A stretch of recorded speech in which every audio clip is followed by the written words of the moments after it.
I started doing workshops and doing groups where I'm getting up in front of others, like outside of the gym setting, and talking about resilience and perseverance and goal setting and vision and taking action.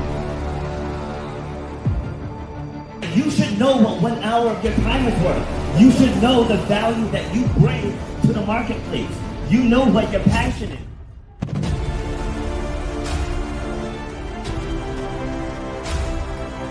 Starts with clarity of vision. If you don't have the clarity of vision, whatever next thing you get, you're not going to see it through because you don't have the clarity of vision. So the point of my pain was being told you will never run or jump again.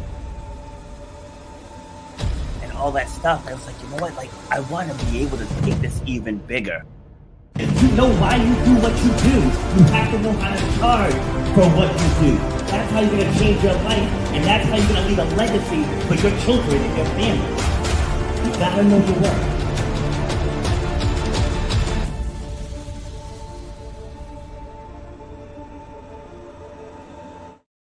Happy Wednesday, ladies and gentlemen. This is Rob, and I'm back with episode number 389 of Shut Up and Grind. We were all about overcoming obstacles, defying the odds, and inspiring you, the audience, to clear whatever's blocking the path to whatever success you want in this lifetime.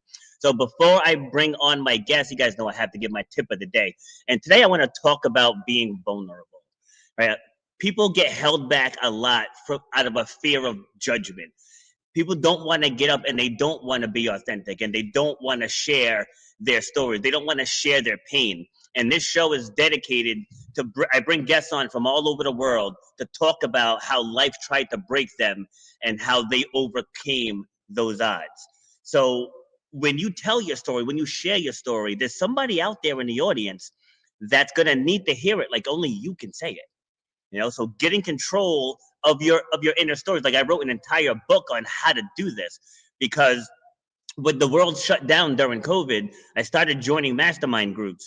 And as people would introduce themselves, like a lot of people couldn't even introduce themselves. Like there's people with multi 6 and 7 figure businesses that don't even know who they are at their core.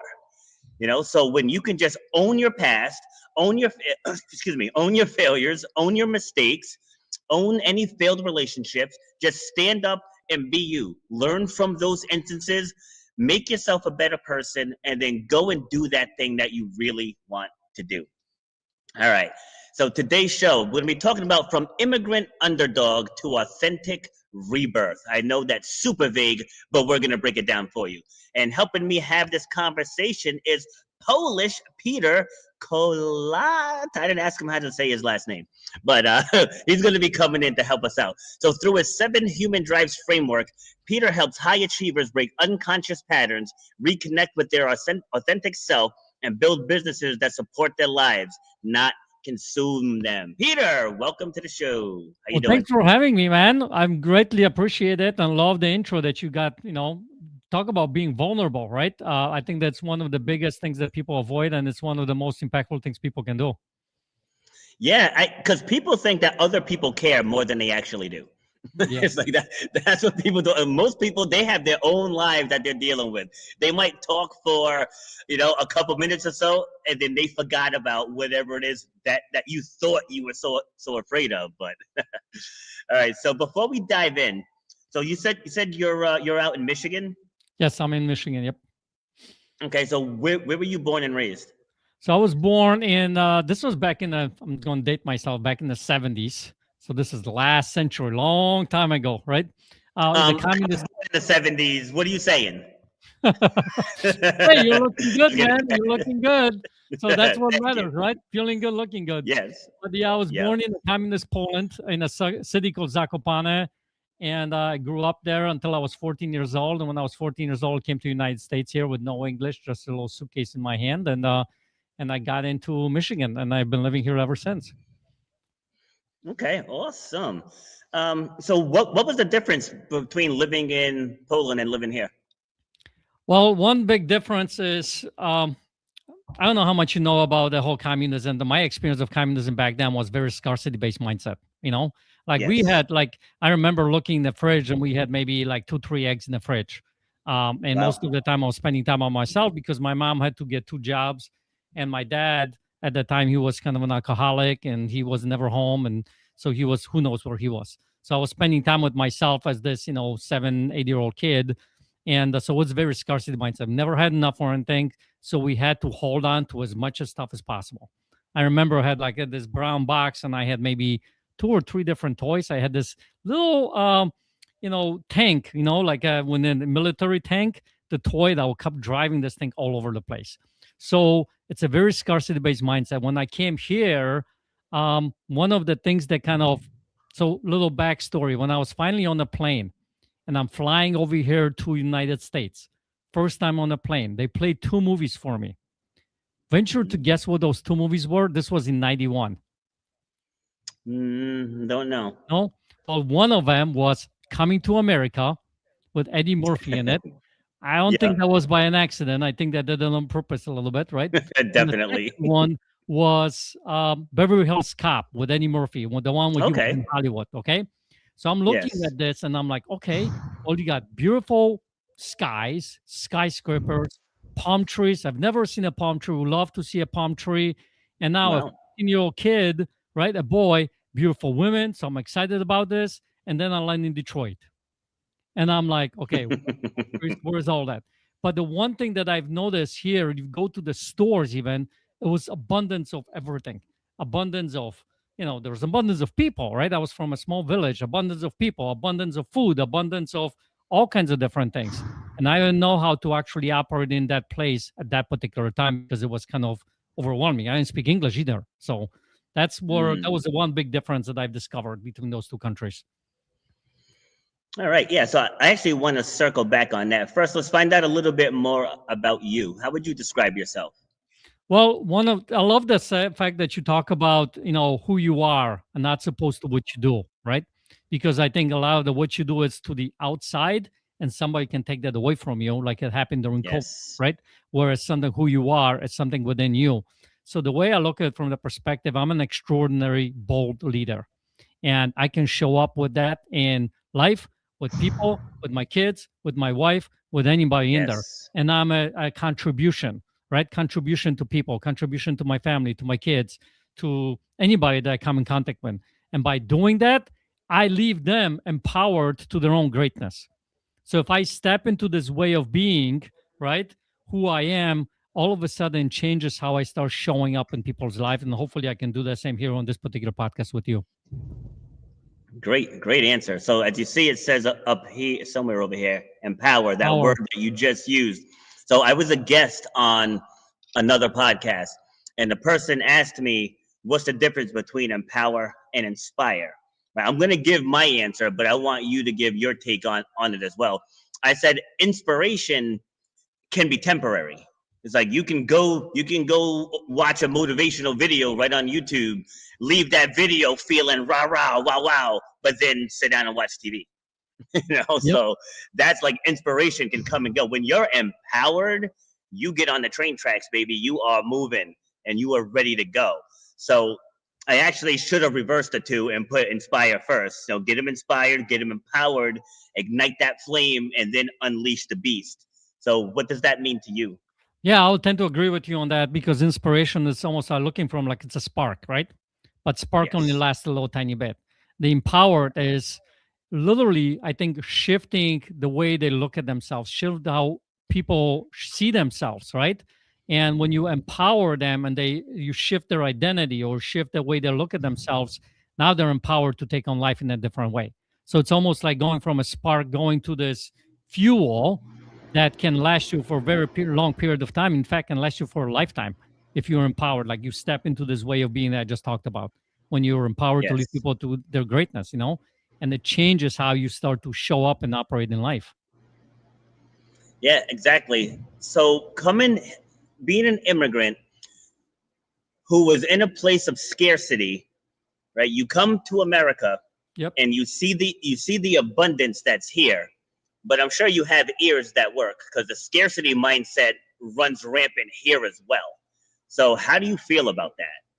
Well, so the ears, that was the conversation I had in my head. All right. So I didn't realize it at the time, but looking back, what I think has happened for me back then is I started questioning my belief system at that particular time, because like this was one of the first times when I came in and I start seeing like the so much stuff, right? Like you go to the store and you have 20 different cereal boxes, right? And Yeah. you can pick with like 20 different cereal boxes. And I'm back in Poland when I was little. Actually, I have a picture of when I was little back then, because now Poland, in full, a full disclosure, Poland is a 21st century country. It's amazing. It's abundance is all over the place over there. But back then it was very scarcity. So we went to the store, sometimes there was nothing on the shelf, right? Mhm. So one of the things that had me do is start questioning whether or not these beliefs that have been told that I've learned are actually true. And then for a period of time, I think it was kind of like nerve wracking, because I'm like, well, what do I do with this? How do I do this? Right. But then I started growing and started learning a language. And I started learning different, meanings about the words in the English language. I started seeing there's more to life than just this lack. You know what I mean? I started playing soccer on the team, and I ended up being in the varsity team for 4 years. So now I started connecting with different people, and I see more friends and the more friends. So every single thing that I was looking from the perspective of how do I shift this thinking to be more of this abundant as opposed to scarce kind of way of living. You know what I mean? Because I think, later on in life, I don't know if you know who Tony Robbins is, but Of Tony Robbins course. has a very famous line, which I started looking from very long time ago, is like, where focus goes, energy flows, right? What does that mean? What that means that where you focus, what you look at, where you putting all your energy towards, that's what you're going to get. I can tell you a whole bunch of stuff about it, but it's changes how you view life. And when that changes, guess what? Your life starts showing up differently for you. See, and where people go wrong is they wait for life to change Right. and not realizing life isn't going to change for you. You have to shift your own perspective. On yesterday's episode, I was telling a story where I was like, this was maybe 20 years ago, 15 years ago. I broke free from societal expectations and I started just setting personal boundaries. And once I did that, it's like I don't want to say there's no stress in my life, because everybody's things pop up, like I had a flat tire in a snowstorm the other day, so that was 4 hours of my life I'll never get back dealing with that. But just overall, my overall perspective on life is like there's no such thing as a bad day unless you're about to die. So it's like no matter Yeah. what it is you're going through. Okay, so I lost 4 hours driving in a snowstorm to get my tire fixed. That's not a bad day. It's like, really? So once I started shifting my perspective and just realizing how much good is out there in the world. Now, do bad things happen? Yes. Do bad people exist? Yes. But if you focus on the good and you focus on the abundance, you start to, over time, you'll have that mindset shift to get out of that scarcity and then get on that path to what you want for success. What are your thoughts? Yeah, man, I think that's a great example, because think about it this way. Like one of the beliefs that I embodied for a very long time when I started going this journey is the belief of everything happens for me. Like everything happens for me. The good, the bad, and the ugly. And the thing is, it was very difficult for me to start looking from that perspective. But I started, if you think about it, every single belief that we have in some shape or form is made up in your mind, right? Yeah. Because, when you were little, something happened and there was a little seed planted because you said something to yourself or somebody in your life said something to you. And now you blindly decided that that is the truth. Whether or not that is the truth is kind of, if you start to literally look at it, inspect it, it's not really the truth. So I started looking from the perspective of everything happens for me. And when I was going through these things, through these different times, what ended up happening, I started seeing, well, how can this be happening for me? Like looking to actually be like a detective to see it. Like, for instance, in your case, Mm. that flat tire in the middle of wintertime, guess what? May have avoided, and I don't know this for whether that's true or not for a fact, but you may have avoided a huge accident in a mile up the road. But because of the Yeah, flat true. tire, you didn't do that, right? So we don't know Exactly. that, but when you start looking from that perspective, it shifts how you see life.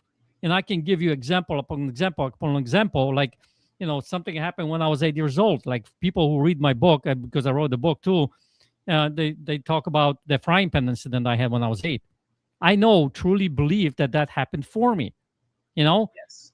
When I came here to the United States, by the way, in full transparency, I did not want to come here to the United States when I was 14 years old, because that time my life was pretty good. But guess what? If it wasn't for that, I wouldn't be here. So everything happens for me. Now I'm grateful for the fact, because this is the land of opportunity. And today, on February 11th, 2026, United States is a land of opportunity. You just got to look for it. So when you hear, especially on Twitter or X, whatever it's called now, Yeah. where they talk about there's no opportunities, like does that grind your gears? Yeah. Right. Yeah. Right. Because think about it this way. The thing is, I think what happens with people is that there is so much, I call them squirrels out there, right? If you think about, like in Michigan, we got squirrels everywhere. You just look outside, and during like summer or spring or fall, they are everywhere, running all over the place.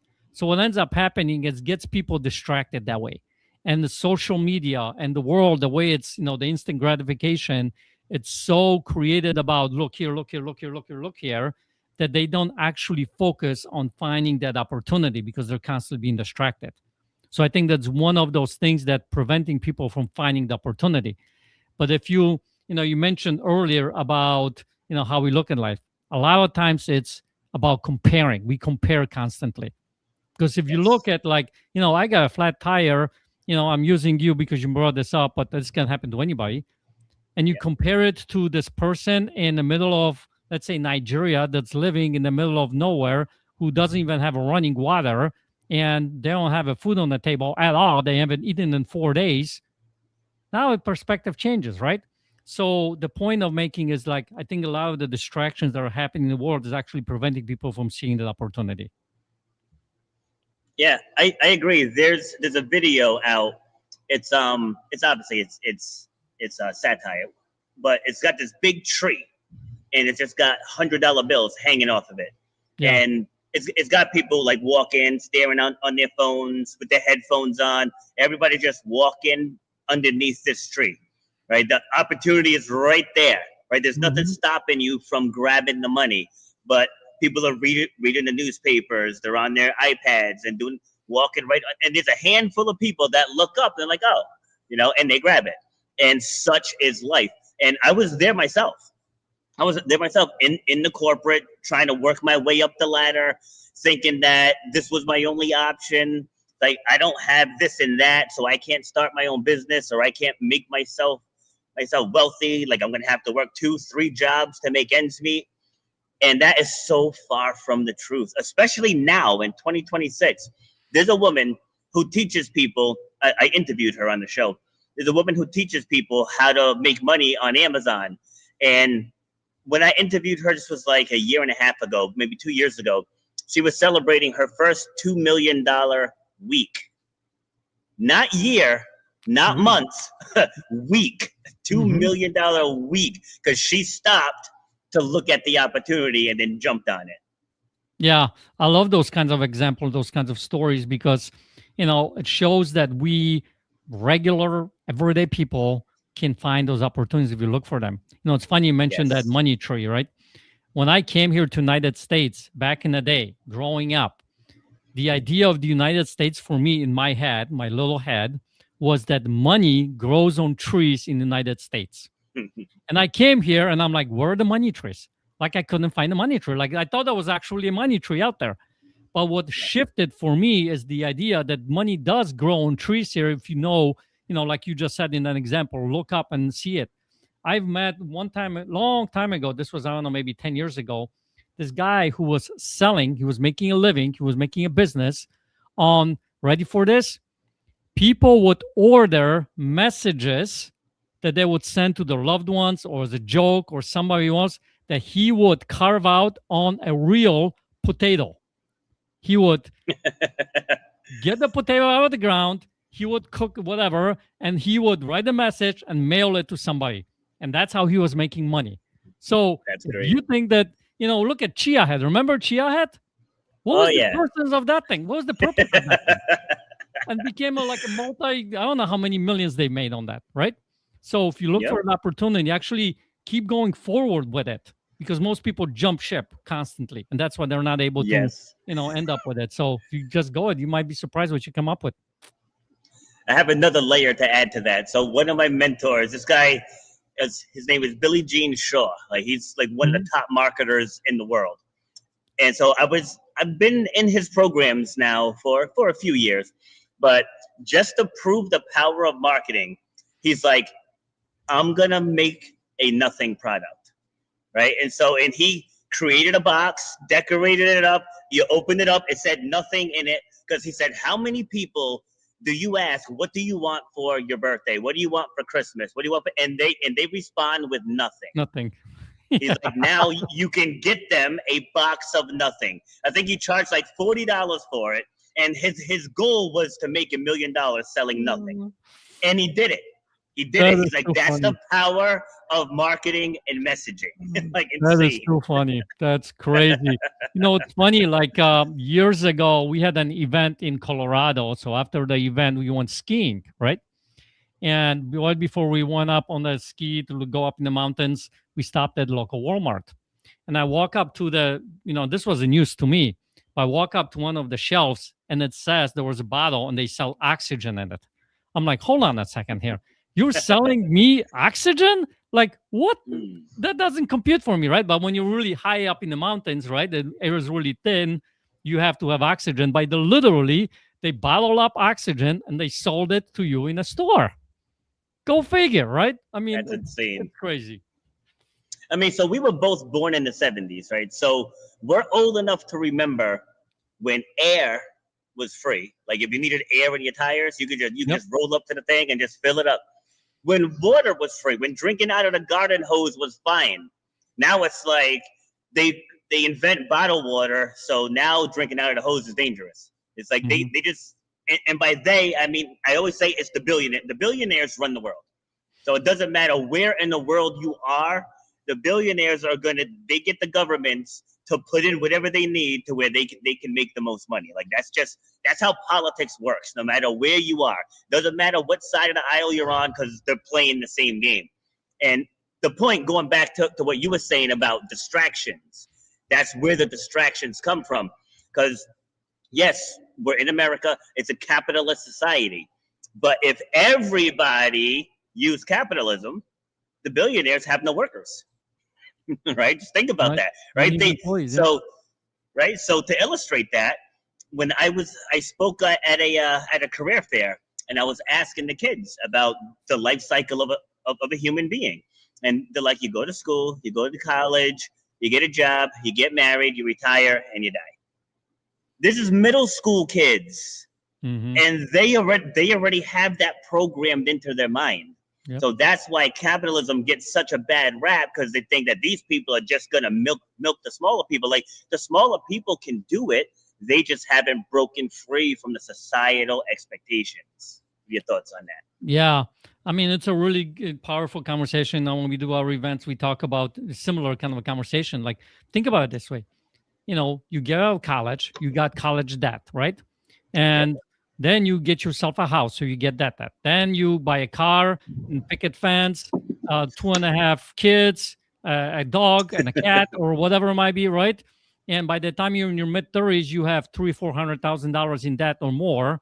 And then for the next 20 years until you're about what, maybe in 60s when you're about to retire, then you finally hopefully pay off that debt and you go retire, right?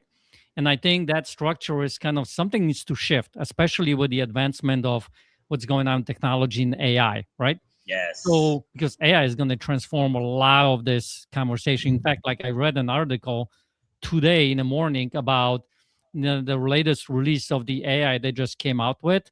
It can literally start working, replicating itself in a way. So it's a crazy time that we're going after here. So, but that's a Yes. squirrel conversation, right?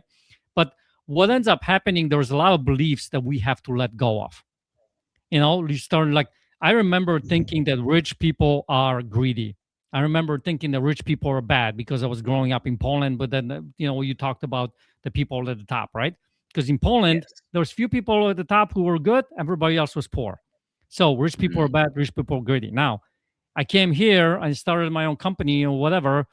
Am I ever going to be rich if I believe that? Well, no, because I don't want to be greedy. I don't want to be bad, right? I don't want to be, a bad person. So I need to shift that belief. So the listeners, I would encourage you to examine that what the beliefs are that are running your life that may be preventing you from seeing those opportunities, from seeing what you want to get to in life. Yeah, absolutely. It's like I used to have that same thought myself, but then you start thinking like the CEO of Marlboro is worth like $600 million, and all he does is get people addicted to his product, which is responsible for, I think it's like 8 or 9 of like the 15 or 16 cancers out there, like directly responsible from smoking. So how come this person can enrich himself, but I can't enrich myself helping people?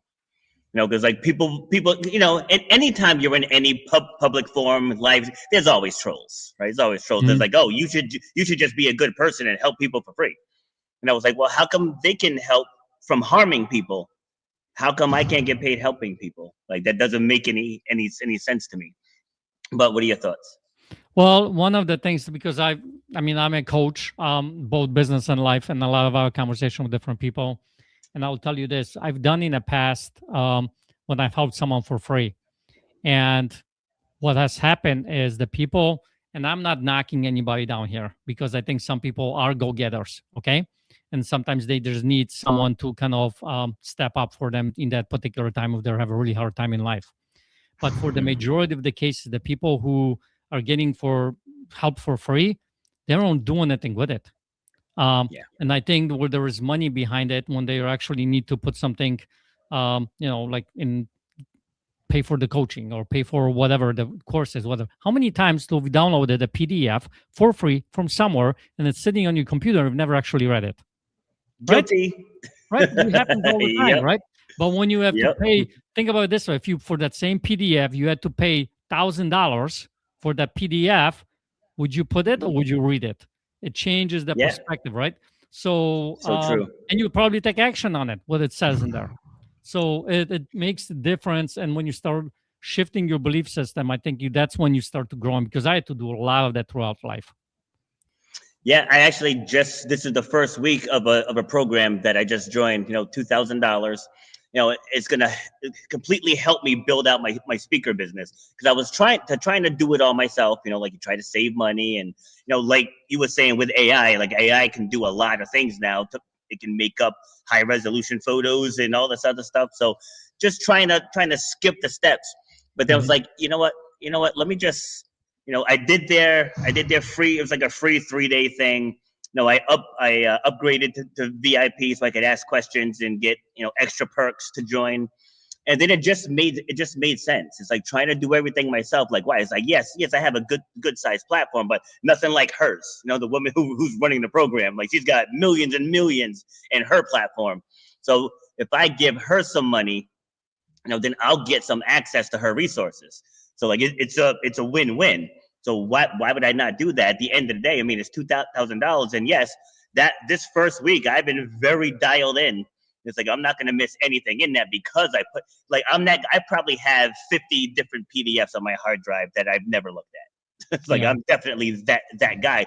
But the things that I pay for, I see them all the way through. Yeah, good for you, man. That's awesome. Because here's the thing: the other Thank thing you. that people don't realize is you're not just paying for the information or the resources or whatever. You're paying for access. You're paying for the who's. Yes. And excuse me, I can give you a bunch of different examples of how, because of the who's, it has helped me level up in life. What I mean? Like Mm. I've interviewed, because I have my own podcast with a partner called Life on Our Show, and we had someone like, I don't know, Profit First, Mike Mihalovic. I don't know if you ever heard of that guy. He was on a podcast. Yes. I had the guy author who wrote the Go Giver books and all kinds of different things. So looking from that perspective of connecting with these people, right? In fact, when I released my book last year, it was about connecting with the who's that helped me make this book international bestseller. Without that access, we're putting into this, over the years, and having those kinds of conversations and being them for these people, right? How can I support you, kind of a thing, and getting that access. I would not be able to get to that. So I think it's a really important for us to step up and get a mentor, get a coach, connect with the community that's going to level you up, right? That's going to help you get grow, and it makes a big difference in life. See, a big problem here in the States is that people prioritize entertainment over education, right? Yeah, That's Super what they Bowl, prioritize. yeah, watching Yes. Super Bowl on Sunday. Yeah, I get it. So Yep. Like, or even going to the Super Bowl at $7,000 to $10,000 a pop, but then people won't want to pay me $2,000 for my services because that can literally change their life. Like going through the program will change how you are as a speaker, as a connector, and an understander. You know, like those are skills that you're gonna take with you until your time is up on this earth. And people are like, nah, that's too much. But then you'll see them check in on Facebook on this top of the line cruise. You know what I mean? It's like you'll shell out thousands to go have fun for a week, but you can't level up yourself with these lifelong skills. So I want to shift to your business. So what is it that you do? So I call myself a human architect, and the reason for that is I used to be an actual architect. I developed a lot of buildings and things like that. So building something from ground up, and there was a lot of looking from blueprints and creating blueprints, processes, and things to help grow that building. Today, I get to do this with people. So one of the things that I do is not only first we start looking at the life. So I'm like a human architect coach, a mentor kind of a thing, to be able to help you figure out what you want your life to look like and how do we support, how do we create a business that supports that life. So everything I do around that is to help people live the life that they truly want and then create a business that supports that life. Because back in the day, in early 2000s, I started my company and I was working 90, 100 hours a week because I had a business plan, didn't have a life plan. And guess what took over my entire life, right? And that came with a lot of consequences, a lot of things. Today, I work about 15, 20 hours a week in my business, and I have the life, wife, kids, and I am able to go and have a business that supports my life. So that's what I did last year. I wrote a book called Authentic Self Rebirth that actually helps people get back to their authenticity, because when you get to do that, being in your authentic self, growing that life, growing that business becomes a lot simpler. It's almost like you're not grinding so much. You're more like you feel like you're working from what you're truly made to be on this earth for, kind of thing. If that makes any sense. Yeah, absolutely. I always say very similar, just different wording to Yeah. reverse engineer it. Yeah, reverse engineer it. Start with, like, I'll give an example. When my daughter was getting ready to go to college, I said to her, I said, I need you to write down all the things that make you happy. I said, write down everything you can think of. I was like, now out of those, which ones could you see yourself? I said, circle three that you would like to see turn into a business. I said, now, who would you want to help achieve these things that would make you happy? Then I said, now we find a program that can get you those three things.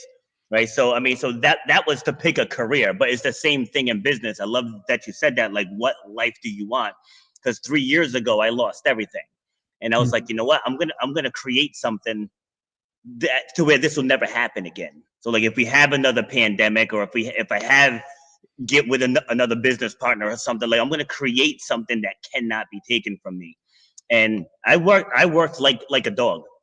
Like, I know the name of their show is Shut Up and Grind, but like it's not grind until you die, right? It's shut up and grind till you get what you want, right? And so I'm going to build this thing out in the next 8 weeks.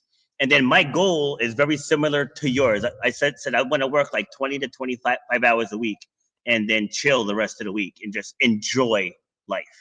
Yeah, enjoy life and family and things like that. Yeah. And you know what? Once you start to, because here's the thing, I think what happens a lot of times, and I did this myself too, when you don't have that vision, that GPS that you're going after, right? Imagine, think about this one. When you have a GPS, when you're on your iPhone, what's the first thing that it needs? The GPS needs your exact location where you're at, right? Second thing it needs, where you going. And most of us don't really have a very clear plan of where we're going. And then what ends up happening, once you have those two things on your GPS, you hit start, you hit go on there, and it starts to map out your direction. And it only maps out what, 500 feet in front of you. And then as the journey goes, and let's say there is an accident on that freeway that you were supposed to take, guess what? It redirects you, right? But what ends up happening, we typically in life, since we don't have a clear direction where we're going, we constantly make decisions and choices in our life based on our current circumstances. And that's why a lot of times we have a hard time growing, because we kind of go linear, kind of horizontally, maybe a little bit further, but then something happens, like you get a job offer, you're living in Michigan, get a job offer in Texas, and it gives you $20,000 more. So guess what? You go, okay, I'm moving to Texas. And now you moved away from your family and you're wondering, okay, that was important to me. And now that's not good, So when you have this vision that you're going after life, how you support that business, how you create a business supports it, it changes the whole entire game show. Yeah, absolutely. And just like when we started this, remember I told you backstage that a lot of people can't answer that question, who are you at your core? Right. And that's why a lot of people don't know what they want, because they've forgotten who they were. Because somewhere along the lines in life, they attach their identity and their values to their career. Yep. Right. That's why so many people get burnt out in their jobs. That's why they stop caring, because they ended up attaching themselves to something that can drop you in a second. Right? Like if corporate has to downsize, they will drop you in a second. But like with this platform here, it's like I have recordings of all of these videos. Like if Facebook shuts down or if YouTube shuts down, I still have all of my content. It's like I can keep my stuff. Like I'm building something that's gonna survive way longer than myself. And it's gonna give me the lifestyle that I can then pass on to my kids.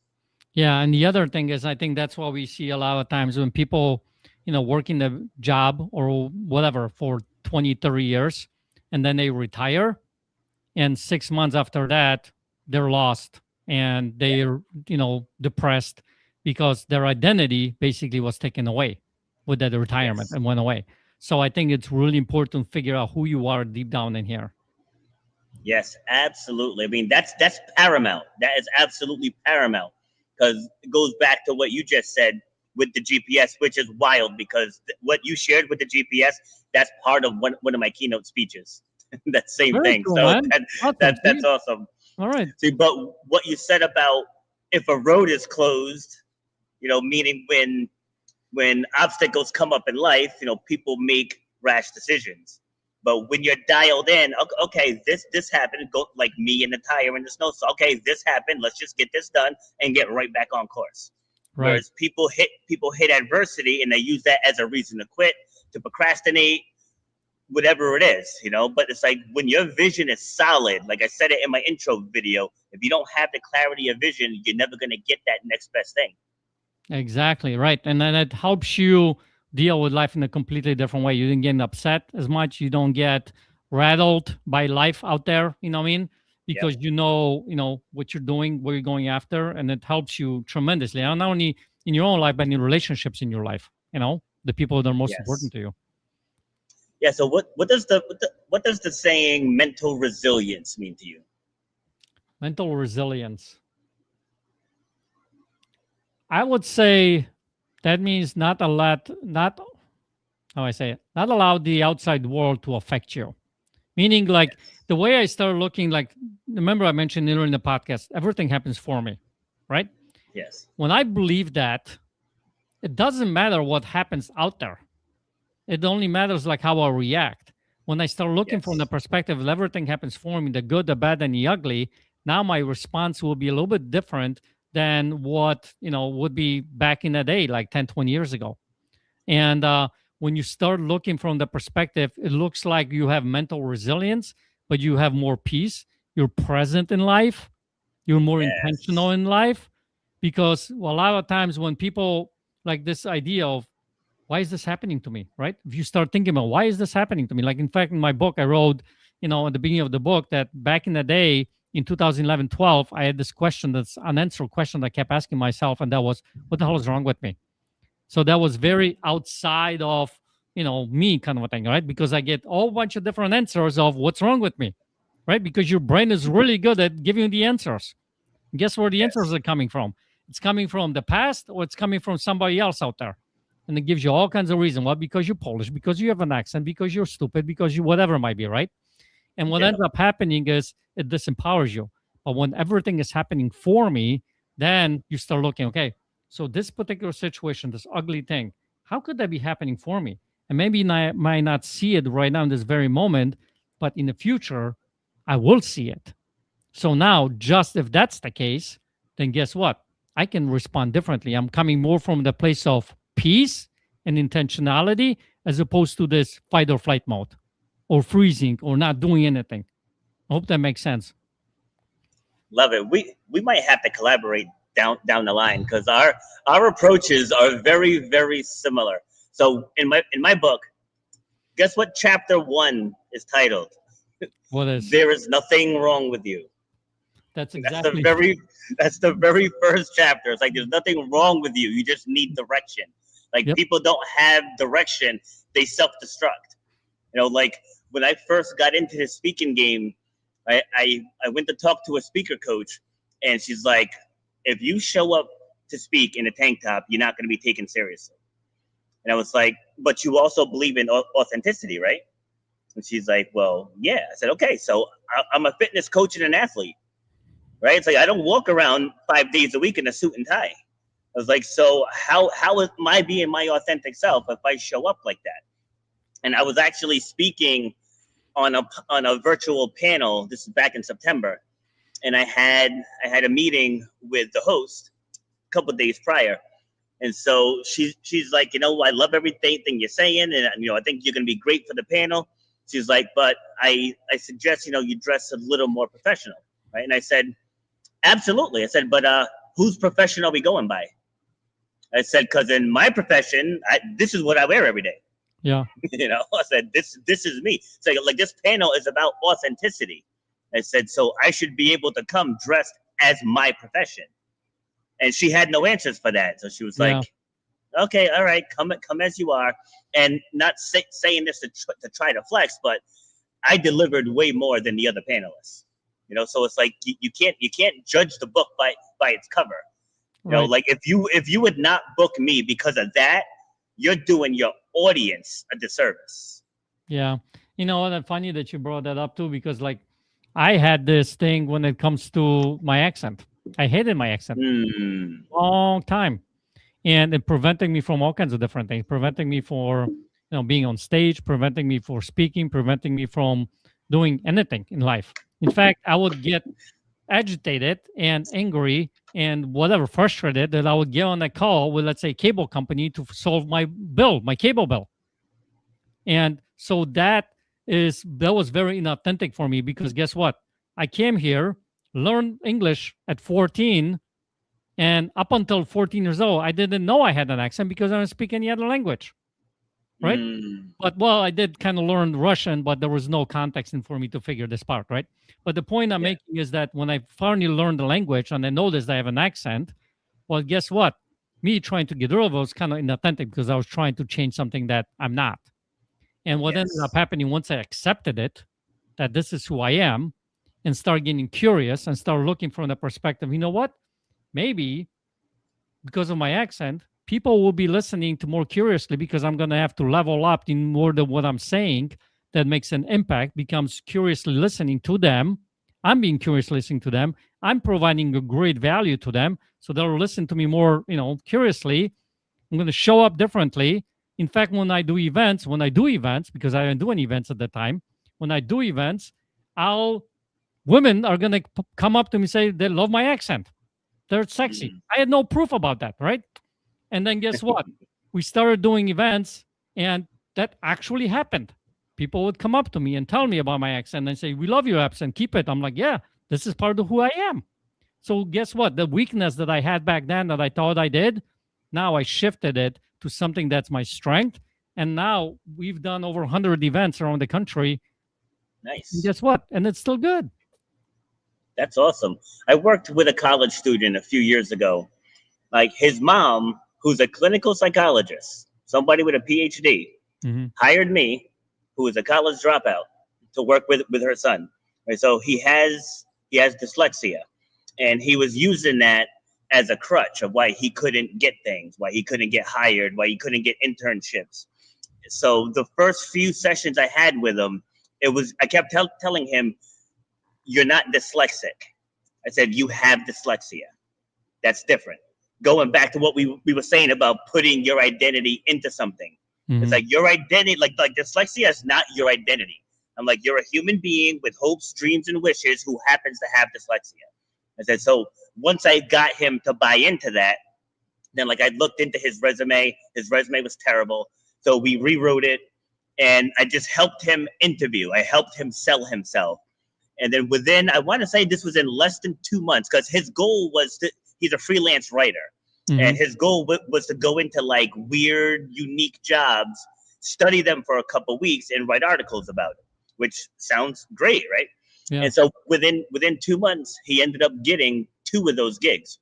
He got 2 internships first, and then he moved back to Colorado. He was down in Florida, and then now he's living that dream that he wanted.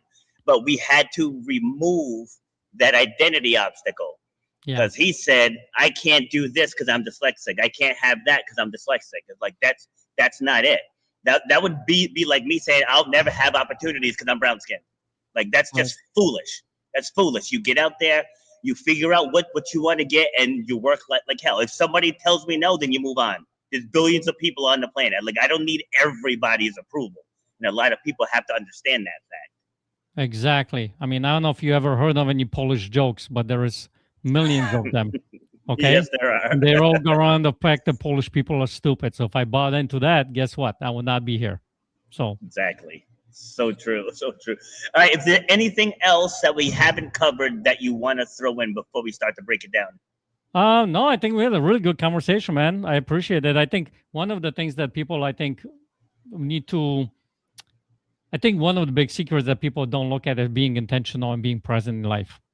If you just put those 2 things in place, irregardless of what's going on out there, it's going to shift how you are operating in life. Because I think there's so many things out there that are designed to get you distracted, to get you not being intentional, to get you not being present. And if you're just being present in that very moment with whatever you have in front of you right then and there, whether it's a person or a thing that you have going on, it's going to shift how you are operating in life a lot. Yeah, I agree. I mean, that the intentionality is everything, because most people are just coasting day to day.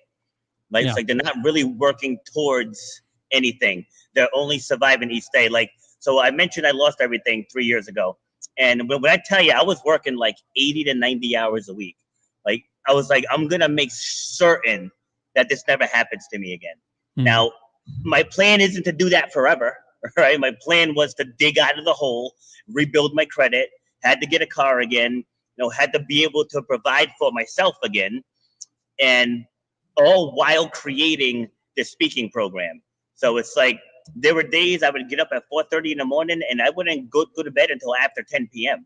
For like five days a week, and then another anywhere from 12 to 15 on Saturday, and another 8 to 10 on Sunday. So it's like, I said, entertainment can wait. I said, I'm going to build this thing that's going to impact people, that's going to set me up and my kids up financially. And that was why I was working that hard. Like, a lot of people do work long hours, 60, 65, 70 hours a week. But for what? They're only working to get the paycheck on Friday. Like, they're not trying to build a life. It's something that they can leave behind. So I know you got to get out of here shortly. So I want to throw it to you. I mean, feel free to comment on what I just said. But I want to throw it to you for some final words, and then let people know where they can get in touch with you. Well, I mean, it's about, I think a lot of things is being intentional. And I mean, I work in the intentional hours of the day. So between 10 and 3:30 is my work hours, kind of a thing, my business. And I work like my hair is on fire. You know what I mean? So it's very intentional. Like, obviously I still have hair, so that's good, right? No pun intended, kind of a thing, right? But the point I'm making is, like, intentionality makes a big difference. So, yes. Love it.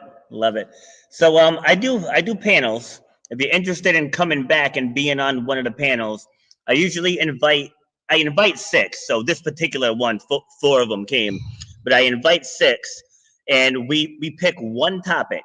So that one was embracing vulnerability, but we pick one topic, and all of us round table that one topic. And like before we go live, all the panelists are like, what if we all give the same answers? I'm like, I've done enough of these to know that you're not gonna. Everybody has a unique perspective, and so if you're interested in coming back for one of those, let me know. I'm probably gonna do one within the next 3 weeks. And sounds so good, man. I usually get the panelists first, and then I pick the topic, just so I know I can pick something that everybody is well versed in. Okay, yeah, it sounds good. All right, awesome. Well, thank you very much for coming. Did you say where people could find you? Even though I'm gonna have all your links in the show notes, but go ahead. Yeah, they can find me on IG. I have a channel called Authentic Self Rebirth. That's the channel. And if they want to find my book, it's called Authentic Self Rebirth, and they can find it at myauthenticrebirth.com, and they can get a copy over there and anywhere the book is sold. So love it. You just look up Polish Peter and you find me anywhere. I love it. This was a fabulous conversation. Yeah, I'll definitely have you back on, and I want to keep in touch in general, like I said, because I think our messages and our approaches are very aligned. Yep. So that's great. All right, sir. So you enjoy the rest of your day, and I'll see you soon. Take care. You've been listening to Shut Up and Grind. We hope you've gotten some useful and practical information from this show. Robert has over 20 years experience pouring his knowledge and expertise at many events in the service and fitness industry, as well as secondary schools and universities. He has a true passion for helping others break through the barriers that are holding them back. To book Robert B. Foster to speak or to reach out, go to robertbfoster.com. Till next time, shut up and grind.